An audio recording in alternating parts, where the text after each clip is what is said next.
here tonight. Josh is a Foreign Affairs Officer at the United States State Department in the Office of International Health and Biodefense.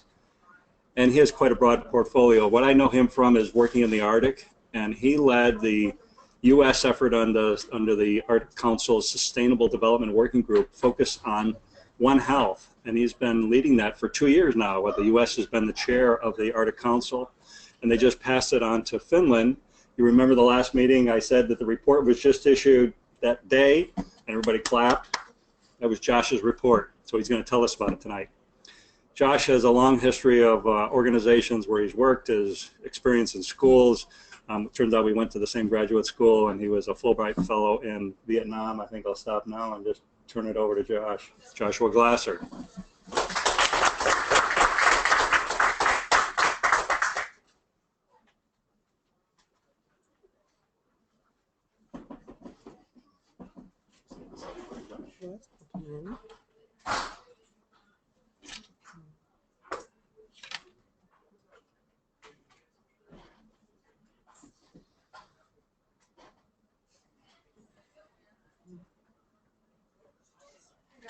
Great.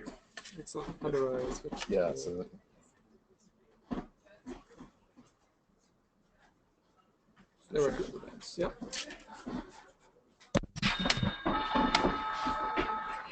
Hi, good evening, everyone. It's really nice to be with you. Thank you so much to both Will and Tanya for the invitation, and for Ed for making the connection. It's really a privilege to be able to speak with you all tonight. As Ed alluded to in my bio, most of my work before I joined the State Department 4 years ago was in tropical Asia. So in one of those classic never know where life will bring you next, I was put on the Arctic portfolio and had a chance to work in the preparation to the U.S. taking on the chairmanship of the Arctic Council, and then through the 2 years that just culminated a couple of weeks ago in Fairbanks. In that capacity, we had a chance to work on a number of different projects, one related to reducing incidents of suicide, one related to increasing water and sanitation access, particularly in rural communities, and a third that I'm here to speak with you tonight about called Operationalizing One Health in the Arctic. And what I'd like to do tonight is to leave you with a few key takeaways. One is that there really is a value to doing One Health in the Arctic region, and someone mentioned you're going to Alaska soon, so you can check me on this. Two is to convince you that there's value in a diplomatic forum getting involved in One Health, and that it can really add something to the One Health enterprise. And three is that conversely there's value in the One Health approach moving into a diplomatic forum and adding value to the diplomatic enterprise. So hopefully I'll have convinced you of all three, but even if I don't, you've got some nice food and drink in front of you, so it won't be a total loss. So this is a picture I always like to start with because this is sort of an interesting depiction of a region that we don't really spend a lot of time thinking about or looking at. And if I were to ask you to just sort of free associate some words associated with the word Arctic, what would come to mind? Cold. What else? Polar bears, ice, Santa Claus. So Santa Claus is the only human in that list, but there are actually about 4 to 5 million people that call the Arctic region home. It depends a little bit on how you define the Arctic versus the subarctic. But it does make up something like 18% of the world's landmass. That said, the countries of the Arctic region are actually quite close together, especially if you look at them here from on top. And you can fly from one side of the Arctic region to the other in a matter of 5 or 6 hours, and certainly you have a lot of people that move between different countries in the Arctic region fairly quickly and easily. And so there really is a great deal of connectivity, and more so all the time as the ice begins to thin and becomes more possible to engage in travel, as well as increased communication networks in the region. So I think this is a good way to motivate and say that it really isn't just about ice and Santa Claus and the Coca-Cola polar bears and that sort of thing, but that there are real human stakes in the region, and also that there's connectivity between the region and the rest of the world at large. A couple words about the Arctic Council. How many of you have heard of or been to an Arctic Council event of any description before? One. Okay. Two. Three. Okay, good. So we have a few, but this is pretty typical. It's a non-binding policy forum composed of the 8 countries that have territory north of the Arctic Circle. So really not the sort of thing that you would all kind of recognize immediately, like the World Health Organization or the UN General Assembly, but rather a fairly small regional bloc, fairly limited number of countries. And it's broken out into 6 working groups that are kind of where the work of the council gets done. One of those is called the Sustainable Development Working Group, and that is chaired by whoever's chairing the overall council. And in this case, it was the United States. It's now moved to Finland, and that's where this project was situated. A few reasons that there's value in a One Health approach in the Arctic region, and these are all events that have taken place in the last few years and are grounded in reality. We don't have to engage in kind of forward-looking forecasts or theoreticals to see the relevance. A harmful algal bloom event that led to unusual mortality in marine mammals, many subsistence communities wondering if these are safe to eat. Similarly, concerns about the contamination, chemical contamination, and the buildup of things like mercury and POPs. The arrival of vector-borne diseases in novel areas, particularly in the news recently, there were an expansion of tick range that was observed into parts of northern Canada, and particularly wild animals that were not really adjusted or able to deal with those and are really susceptible to those types of diseases. Forest fires, again, in contrast to the perception that it's all just ice and snow, there are some forests, particularly in the interior of Alaska, the Yukon, certainly parts of Russia. And when a fire gets loose there, it can really do quite a lot of damage to humans and the environment and animals. And then finally, this is a little bit lesser understood, but this is the part of the world where avian flyways between the Asiatic and the North American and the European converge with one another. And so there's some evidence that this may be where the crossover point for avian flu occurs. For the sake of this project, we define One Health as an approach for developing and sustaining multidiscipline collaborations and partnerships to address complex health issues at the environment, human, and animal interface for the early identification, prevention, and mitigation of health risks. And we were very conscientious, given this list, not to try to confine this down to the traditional focus solely on zoonotic diseases, for example, or solely on diseases that affect wildlife or certain species of wildlife, but rather recognizing that depending on what part of the Arctic you might be coming from, your specific backyard interests might be different, but that there were some sort of common threads across all those phenomena, the coordination between the sectors, communication between the sectors, the role of observation and other things that were common enough that we felt we should take a fairly expansive view about what constitutes One Health in the region. I mentioned I was hoping to convince you that this had added something to the Arctic Council. Again, we've had, I think, 3 people in the room who said that they knew what the Arctic Council was. And one thing that we've found, especially in our chairmanship, is being able to put a human face on the work and identify that there are, in fact, human communities that live in the Arctic region and depend on the work of the Arctic Council and the work of Arctic countries and communities to exist and to continue to thrive. Was really important for putting a sort of a human dimension to resiliency.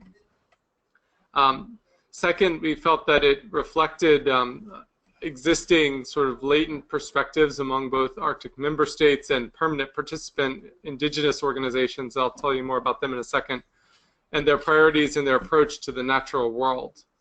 And then third, one thing that has been stated a lot about the Arctic Council is there's a great deal of observation and report writing, but what do we do about this? And we felt that by moving towards an operational One Health approach, we could actually bridge from observation to action. So conversely, what does a diplomatic venue such as the Arctic Council add to One Health? Well, as I mentioned, the Arctic Council has a really diverse mix of stakeholders, including not only the 8 countries, that is the 5 Nordic countries, Canada, Russia, and the United States, but also 6 permanent participant organizations. These are transboundary indigenous groups. So for example, the Inuit Circumpolar Council, which has membership in parts of Russia, parts of the United States, parts of Canada, and Greenland, which is called the Kingdom of Denmark in the Arctic Council context. And other transboundary groups that represent indigenous people who in many cases have been living in the Arctic for tens of thousands of years and are quite keen on exactly what's going on and whether these events are normal or abnormal based on traditional and local knowledge. There's also, as I just noted, a really strong, very long history of recognizing the interconnectedness of humans, animals, and the environment. If you're a subsistence whaler or hunter or reindeer herder, you probably didn't subsist for very long without having a pretty good sense of what a changing environment meant for you and your animals, what was a healthy thing to eat and what wasn't, and so on. So a lot of innate and highly specialized local knowledge that we thought could be kind of expanded into a broader regional perspective.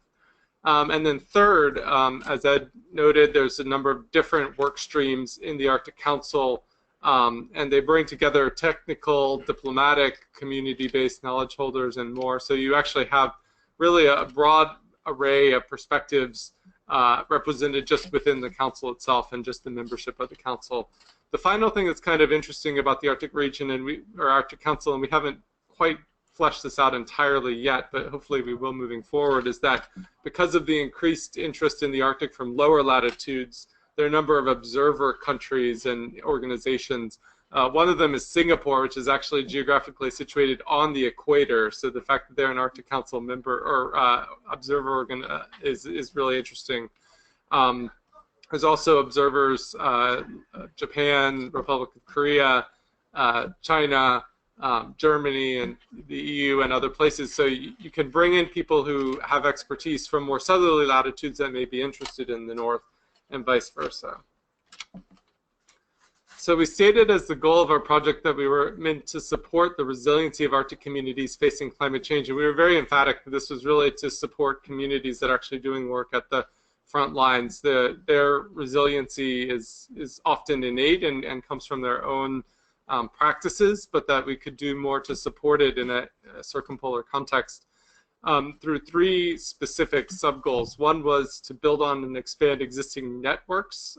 There, as I noted, were a lot of local operations doing One Health at specific locales, so we thought could be more networked together internationally and across boundaries.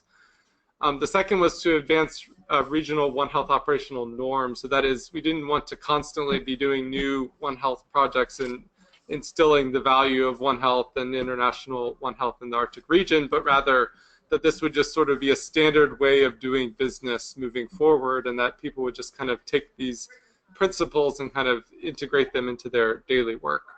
And third, that we were hoping to improve understanding of the impacts of rapid environmental change on the health of humans, animals, and ecosystems, which is to say we wanted to kind of push forward the state of the science and to share knowledge with one another, and not just purely focus on operational logistics, but also on important areas for research and scientific cooperation.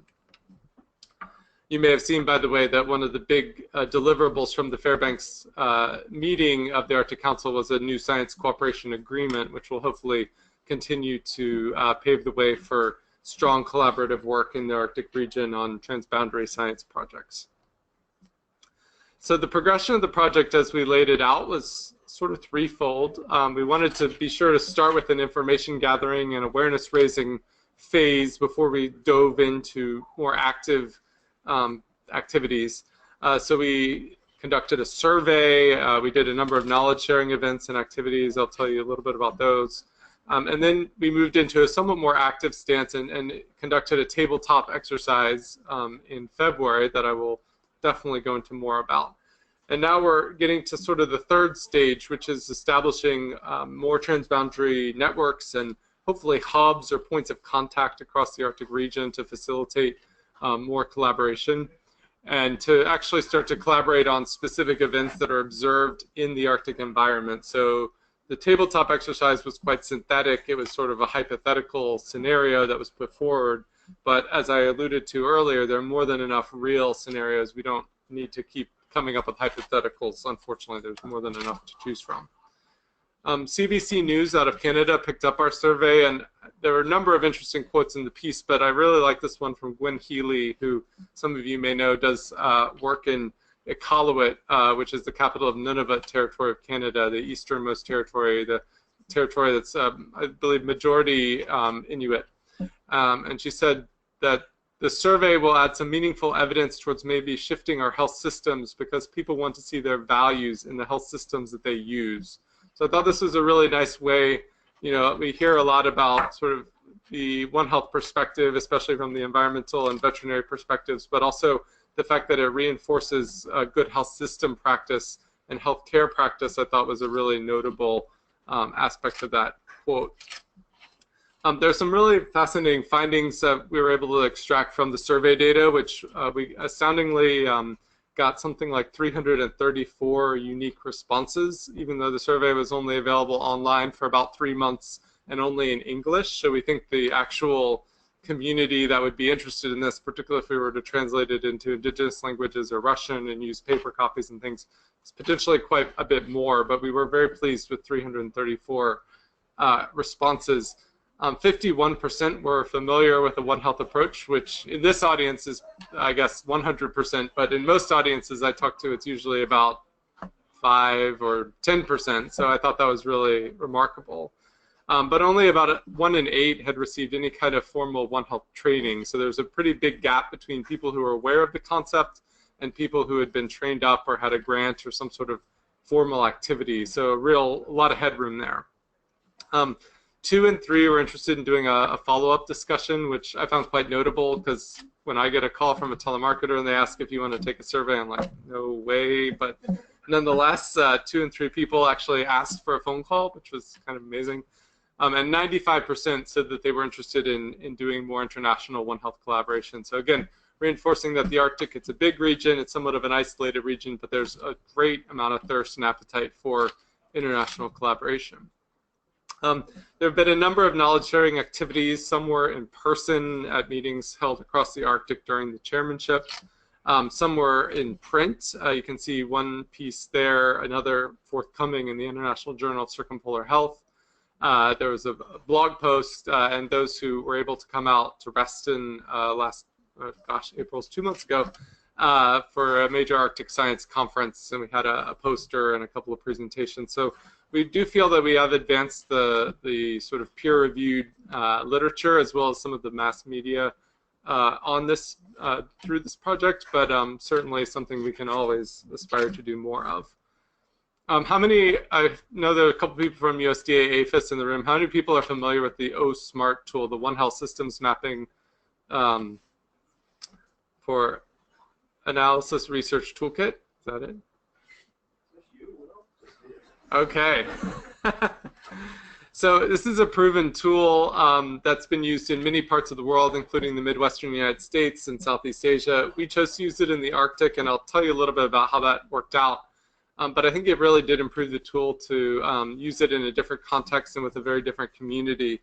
And it's a highly simple methodology. We could actually do it in this room if everyone brought a pen to use with their napkin. It's very, very simplified way. It doesn't depend on a lot of external inputs, which is quite important in the Arctic region where shipping anything into the region is extraordinarily expensive. So being able to do something that was replicable in a low resource environment was really interesting. And USDA, APHIS, and University of Minnesota are kind of the master trainers, so they came up to Anchorage with us for this one.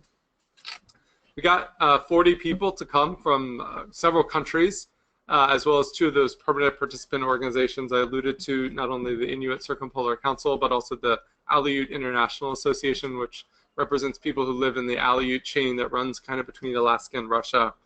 And we got not only federal, but state, local, and tribal representatives from within the United States, which was really important to us, as well as territorial officials from Canada. So again, getting down to the state and local, as well as the international and national.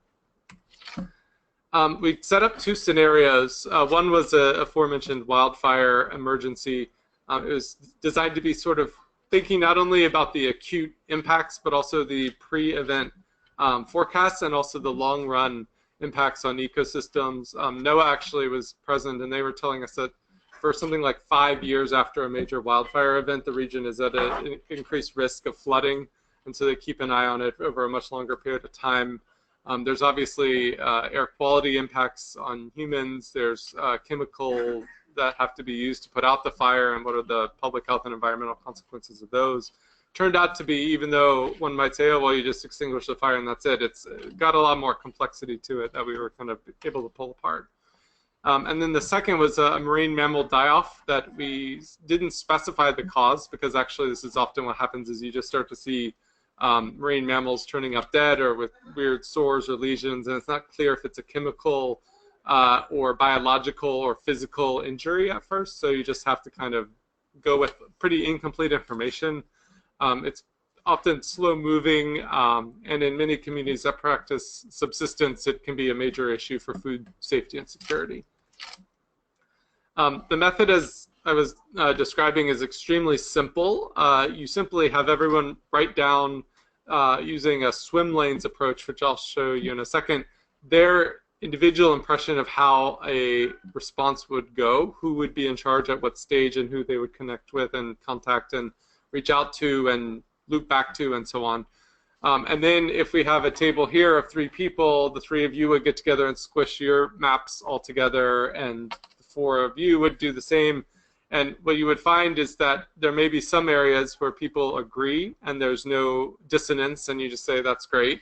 But there are often other areas where there's a disconnect. One person thinks it's person A and the other person thinks it's person B, or no one knows who does it at all, or it's some sort of confusion or gap, or thought is that the work isn't being done. And you use just a very simple sticky note. You put it up and you say, we're going to come back and talk about this later. And then for those sticky note areas, you focus on those as where you want to create an action plan to address the areas, because those are where kind of the meat of the exercise is. So here's an example of a map that some colleagues did. This was in a group that came from Greenland and from Eastern Canada.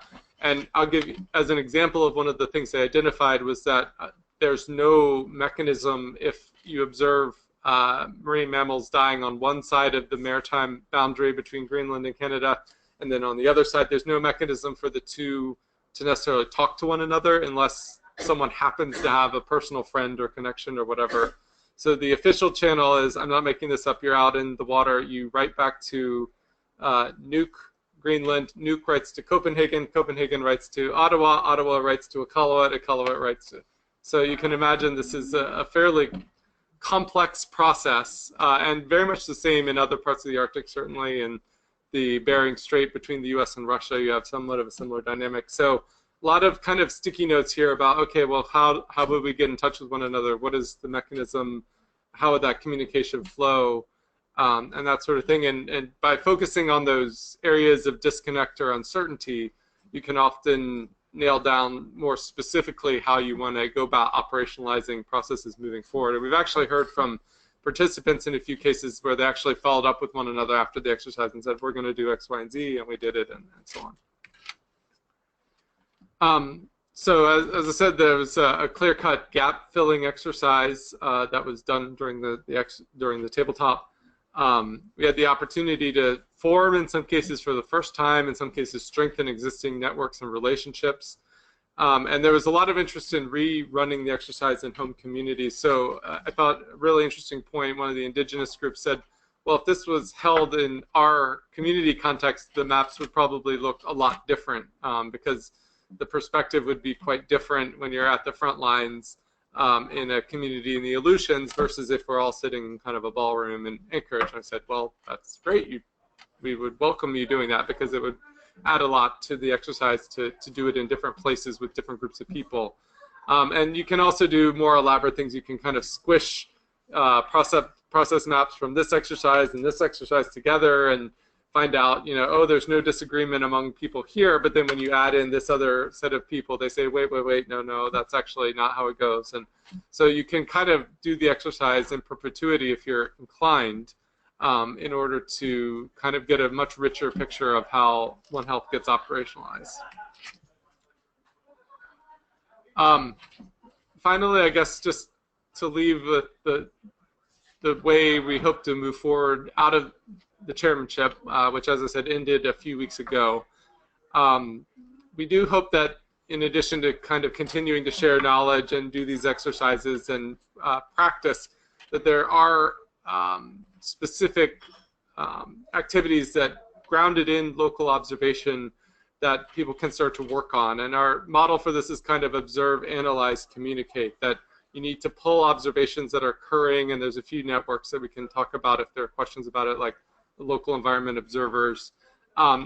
Have people who have the expertise to be able to analyze what those observations are telling us, whether there's a zoonotic disease underway, whether there's a chemical contamination concern, whether there's a natural disaster occurring, and then communicate back to people who are making the observations in the first place. Because one thing we found is that people's appetite for making local observation is actually pretty high.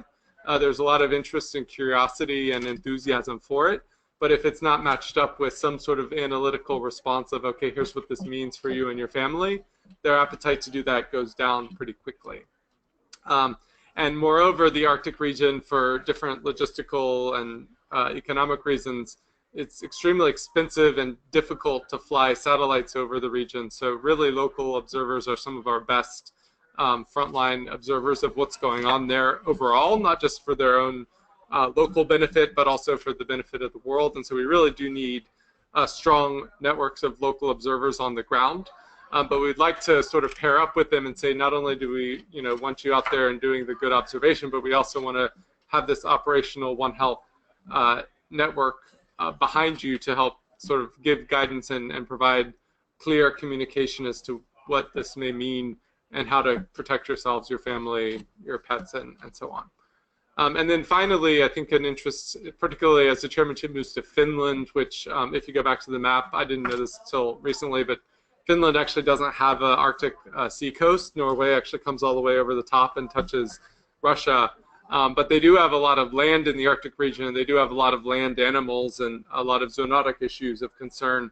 Land animals are kind of notorious for wandering around without passports, so it's really important to have international collaboration on those issues. And as you saw, we didn't really represent those in the U.S. activity, not because they don't exist or weren't important. We focused on a couple, but we think that there's a lot of value in now looking at the land animal piece. So as final points to leave you with, One Health is well-established approach in local Arctic locales, and for good reason. There are a lot of issues there that really do benefit from a One Health approach. There's benefit in including it in a diplomatic forum for One Health reasons, and including it in a diplomatic forum for its own diplomatic reasons. And finally, we think that the Arctic Council represents a particularly well-suited forum for collaboration and an area where we can kind of continue to move forward on this activity so that it doesn't just become a two-year activity of the chairmanship, but becomes a long-standing operational norm in the region.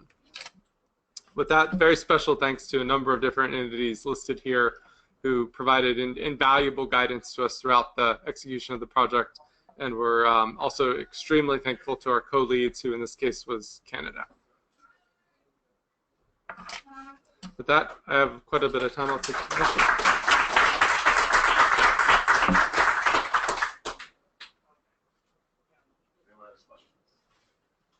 Can you explain a little bit more about the LEO project and how it functions and how it is supported? Sure. So Ed may be a better position to talk about this one, but this is a project that was begun as a joint project, I believe, with EPA and the Alaska Native Tribal Health Consortium. Again, recognizing that our overall remote sensing capabilities in the Arctic are pretty limited, but that local observers, people who are out on the land, whether they're transiting through or engaged in hunting and fishing or hiking or snowmobiling or any of a number of things, are making all sorts of interesting observations about what's going on.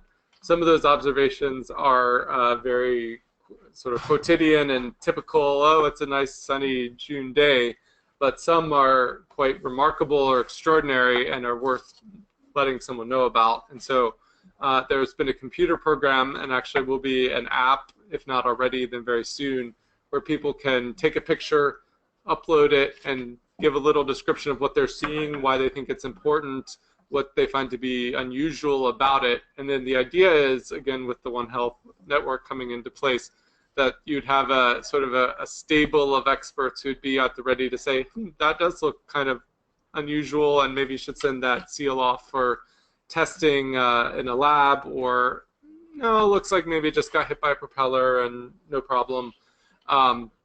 But it makes a lot of observations beyond just, I should say, marine mammal events. I've used those as examples, but you can write in if you see an unusual rock slide, if you observe any sort of natural disaster, flood,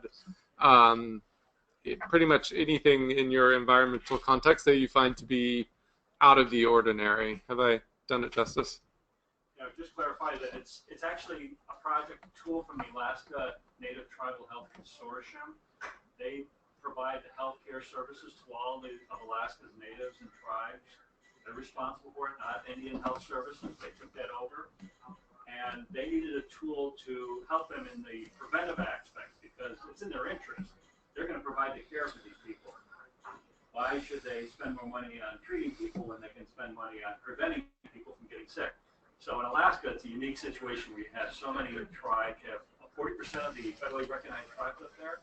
There's a lot of activity. And when you're thinking about preventative tools, this was something that Mike Brubaker at the Alaska Native Tribal Health Consortium created around 2012. Mm-hmm. And the EPA connection is that EPA has provided a little bit of money, we call it a light touch, but EPA's GAP program, that's called the General Assistance Program, that's been around for a couple of decades, provides general assistance to tribes, federally recognized tribes anywhere. It's capacity building, training, helping communities, so the idea is they can do their own environmental protection, and EPA can just kind of stand back and have some oversight. That provided a precursor, the foundation that enabled the tool, the software. Early on, it was a Facebook, a Flickr, YouTube, Google Earth, and mm-hmm. some one. And he just kind of cobbled them together, and he said, right. Why don't we create our own thing? And they called it Leo. Right. But that was the tool to communicate, but it took the training of the communities to a whole new level. Like now we can communicate with each other. Otherwise, these communities are so remote. There's no roads. They get airplane or canoe is the way they move around. So it was a real, and it's driven by the tribes. That's unique. It's not a government tool. It's their tool. So as a follow-on question to that, are there other countries that are doing similar things, or were they intrigued by that and interested in doing it if they weren't already doing it? Does this serve as a model for some of the other countries? Do you mean the LEO? The LEO program. So the Circumpolar Local Environmental Observer Network, or CLEO, sounds like a pet or something, but it is in fact the initiative, I should say, of the Arctic Council. And CLEO has expanded the project into Canada. There's actually some observers now, I understand, in Mexico as well, which is definitely not Arctic, and several in the Nordic countries, particularly Sweden. There was a workshop also in Finland during the chairmanship. So a lot of interest for sure. Obviously some challenges in terms of language and other things that make it less than straightforward, but it is, I think, a promising model around the region. Mm-hmm. Could you go to that slide with the swim lanes and the Post-it notes? Yeah, I'm sorry, I was quite faint. Oh, no.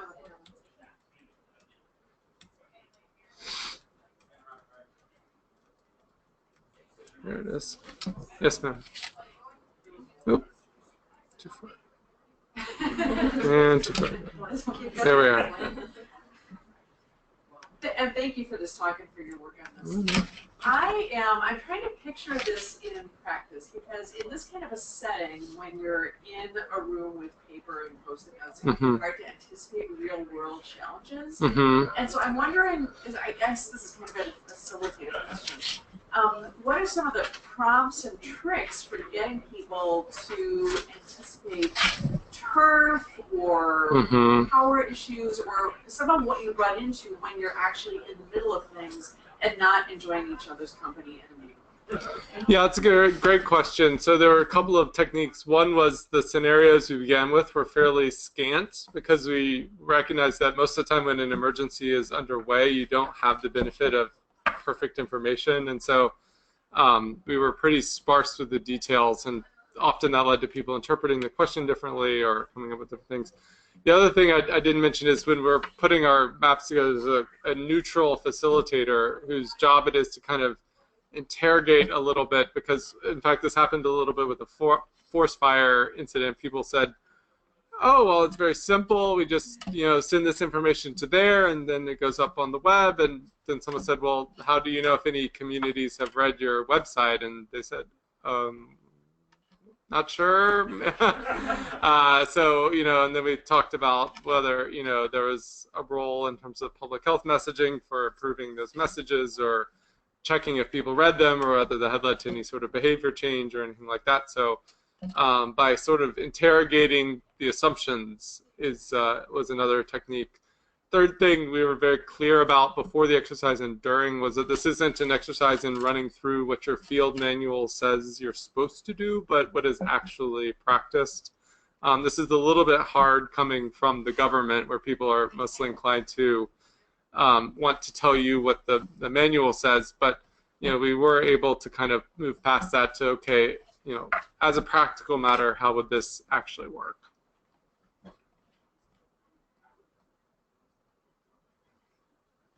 Do you have an idea from the survey responses where those survey responses are coming from? Since you said it was on the English and only available on that. Yeah, we do, and I actually took out a slide with a nice little table, unfortunately, but it was about half from the United States, about 175, which is not unusual or terribly surprising, but we did end up with several dozen from Canada, and we ended up with some from every country in the Arctic, at least 5 from every country, which is fairly surprising. I thought, especially, for example, Russia or Greenland, which only really has, I think, 60,000 people, we might get a very low end, but wasn't large enough to be individually statistically significant, but it was relatively broad-based.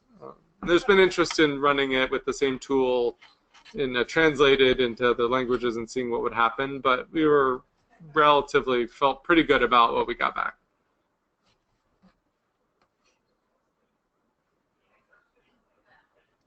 Yeah. Talk about the Finns and their receptiveness to continuing this. Now they're in charge. Yeah, so this is one thing about being in sort of a diplomatic forum. Almost all diplomatic forums, the chair rotates around, and of course the individual chair is only one of several members of the organization, but often has a really important role in setting an agenda and deciding what activities they would want to focus on. And so we've still in talks with Finland specifically about what they're particularly interested in, but in line with the land animal issue, the person they've named to be really their point person within the government is from the Food Safety Authority. So again, a big emphasis on subsistence animals, hunting, fishing a little bit, and sort of the implications of sort of what a changing climate means for those types of risks. So. Yeah. Speaking of international relations, one of the things I've been hearing about that's kind of a big deal in the international sphere is the rampant melt-off in the Arctic is possibly soon going to free up northern Canada shipping lane globally, and I'm wondering if that's anything that you've had to consider in any of your work. Very, very much so, for a few reasons. One is that the impacts, before we get kind of perfect ice-free shipping lanes, there's going to be a lot of instability, particularly on critical infrastructure. I mentioned a little bit earlier in the talk about the water and sanitation deficits. Parts of the Arctic already have a limited water and sanitation access. And those that do have access, a lot of that sanitation infrastructure is built into permafrost or built on the assumption of certain water bodies, rivers flowing in the directions that they've always flowed in, and so on and so forth. So we definitely will have some implications. I think there's a lot of intermediate steps before you get to kind of ice-free shipping that have to be kind of reckoned with. And I think There certainly could be positive economic benefits from different shipping lanes and new ways to move things around, but you do have to reconcile with those intermediate steps, which my understanding is are more negative than positive. The second piece is that the permafrost itself, as there's thaw, there are certain disease-causing agents in the permafrost. Some are chemical in nature. There was an event in northern Russia last year involving anthrax that had sporized, was hanging out on the permafrost, and then during a heat wave had seemed to reanimate and made its way into the reindeer population and then into the human population. So probably not an enormous risk is what I understand from the scientists, that that may have been a fairly localized incident, but nonetheless one of those kind of black swan or fat tail kind of problems that you have to at least consider or worry about. And impacts on basically every fact of life if you're in a permafrost thawing area, whether your infrastructure is going to be there, whether your old walking or herding trails are still going to be in the same place, whether the river, there's a case I think of a river actually changing course because of the way a glacier had melted. So a lot of real unknowns, and I think we're kind of essentially running a series of experiments in terms of how that goes. So.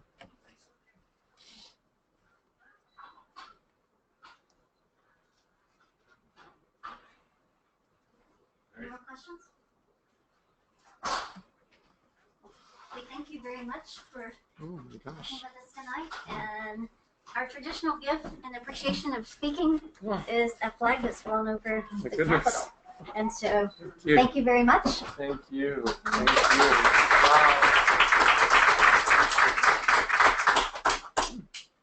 Feel free to hang around and talk. There's plenty of time. When you are ready to head out, please turn your glass back to the bar. Put your plates up to put in the garbage over there. If you need a bathroom key, there's one right here. The bathroom's right outside. You can get up that way. If you haven't paid me yet, you've been running. I appreciate that. It won't start back up till September, but we have a full lineup already booked for the next fall. So stay tuned for that. We'll be in the new location in the fall. Oh, right. Just are you going to charge more?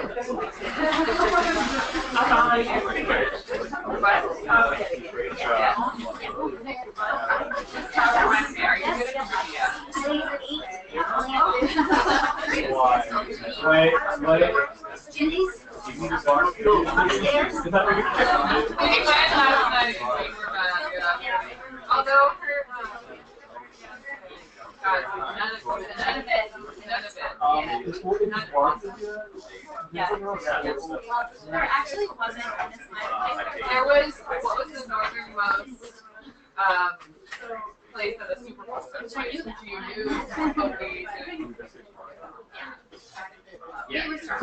we also got there, I would.